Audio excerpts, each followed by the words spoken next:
Welcome to Memoirs of an Old Gamer, i.e. me. I'm your humble host, Eugene Morris, and this is a new segment here at the Brotherhood of Gaming. Well, not really a new segment. We did a few of these about a year ago. But this is another edition of Tales of the Brotherhood of Gaming, where I will tell you some stories about gaming and my life in gaming. The reason I'm doing this is because, this is kind of an assumption, but I'm pretty sure I'm older than most of the people who watch our videos. I've been around for a while. I'm in my 30s, just in case you were wondering. And I've been playing video games since I was, I don't even know, 6, 7, 8, that much.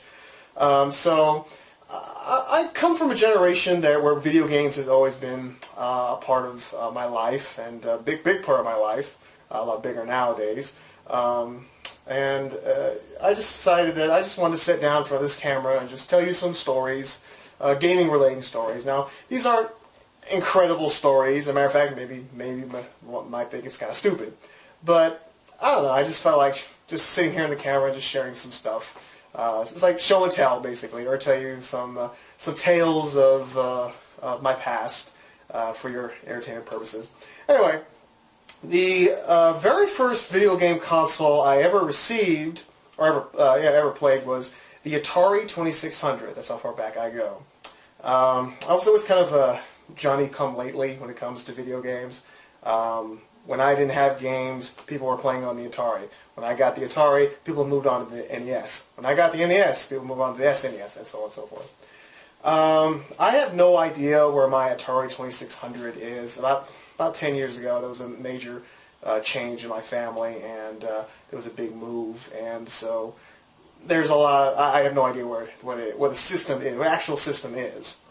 I'm pretty sure it wouldn't even be working if I did know where it was.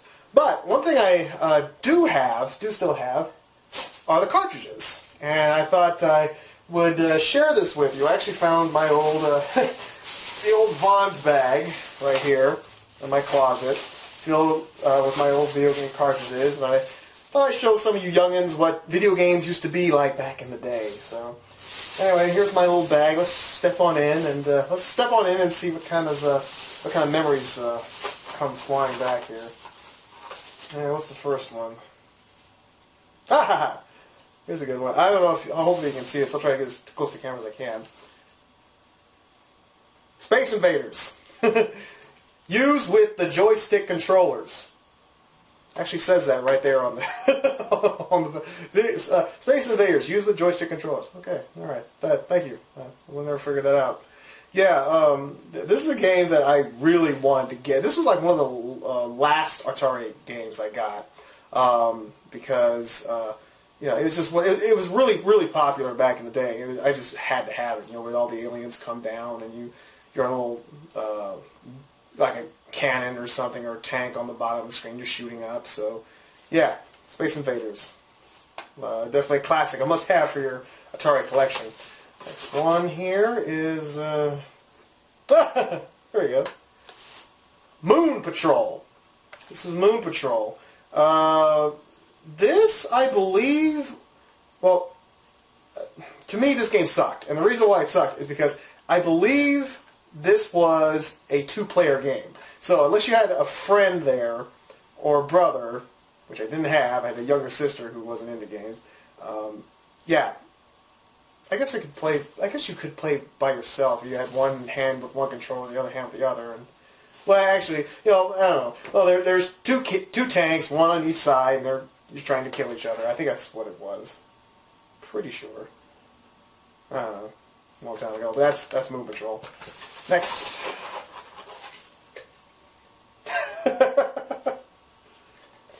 Football! Yeah. No Madden, just football. I'm going to do another one of these where I'm going to go over my collection of football video games. Yeah, I have a ridiculous amount. Yeah, so kids, this was football back in the day. We didn't have Madden, we had football. Yeah. Made in 1978. Football 78. Right here. That's classic. Yeah. If you watch the nerds Atari sports games, thing he did last month. This was the game he was playing with the 3 football players. I didn't know how it worked either. Yeah. Football 78. There you go.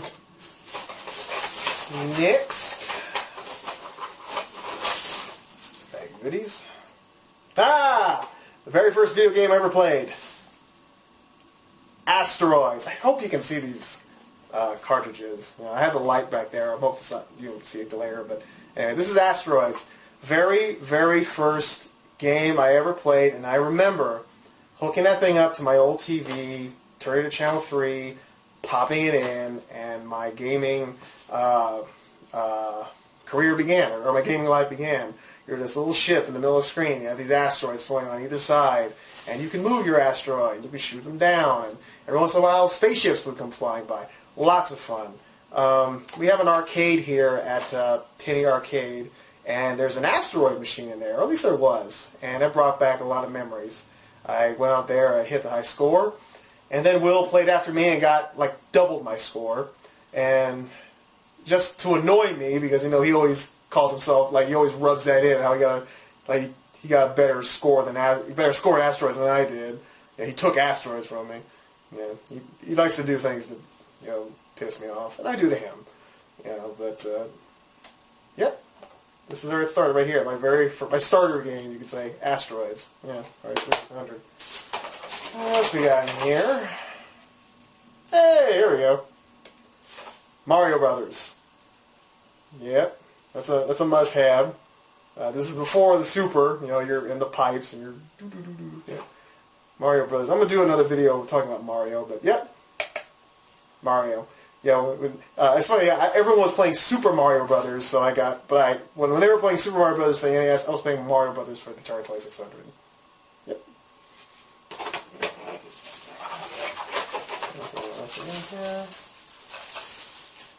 Okay.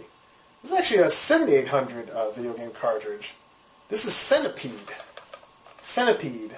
This was another good one. Yeah.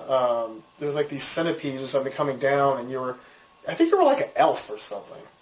Yeah, you were like an elf or something like that. You could shoot like these lasers that could take down the centipede. But like if you hit the centipede in like the body, it would like split apart.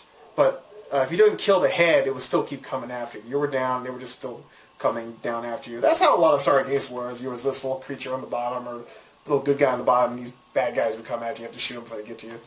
Try to get those high scores. So yeah, Centipede. What else we got here? I forgot how many toy games I have. Hey, here's a favorite. Again, from the 7800. Donkey Kong Jr. Did I have the 7800 or 2600? God, I don't remember. I'm pretty sure it was the 2600, but I'm not sure.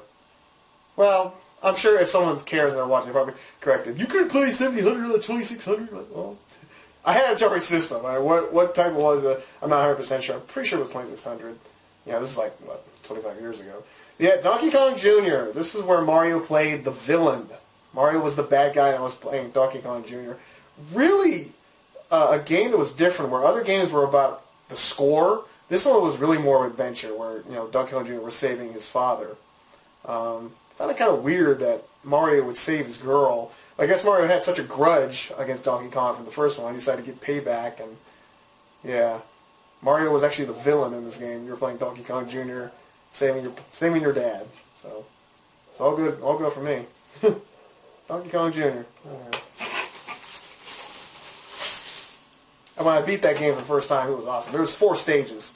I remember saving Donkey Kong, and we all fall down. Mario falls on his head. Take that bummer. Here's one that has become popular thanks to a movie that just recently came out. Q*bert! Yeah, when we went to Toys R Us, I remember I had a choice between Q*bert and Ghostbusters. I chose Q*bert, and my cousin, Big Will, he thought I was crazy. But turns out I made the right choice because, again, watching the Nerds review, it turns out that the Atari 2600 game is just like the NES game, and I have the Ghostbusters NES game, so I wasn't missing out. But yeah, I have I have a Q*bert. Classic, right here. Yep, good memories right there. What Atari game would be complete without Ms. Pac-Man? Not Pac-Man, Ms. Pac-Man. Yeah. Again, one of my favorites. I could play this all the time, and every time you beat like a few levels or a level or so, you would get like a cutscene with Ms. Pac-Man and Mr. Pac-Man, and yeah, it's pretty cute. What do we got here? Let's see here. Hey, this was one that I really, really enjoyed. This was Missile Command. What this was is, I guess there were like these aliens coming down, and you were in charge of all these missiles, and you would line up your shot and shoot the missile and shoot down the aliens. And of course, there were all these little dots and streaking lines, so you had to use your imagination, but it was really a lot of fun. Really a lot of fun. I played this one a lot, just as much as Asteroid. I think this was the second game I got. First one was Asteroid, the second one was this one, Missile Command. Definitely good one. Let's see what else we got. Is that it? Is that it? That's it. Yep, that's it. These are my Atari games, my classics. I know probably someone will ask me this. Will I ever sell these games? Probably not. Probably not, unless I'm offered a real handsome price. But these are memories. Like I said, you know, way back when, kiddies. This is how video games used to look like before those CDs and stuff. They were funky little black cartridges. You had to use a lot of imagination, but they were definitely a lot of fun. Well, there you go. That's my collection of Atari 2600 video games. I hope you found it somewhat entertaining. Anyway, that's all I got. See you later.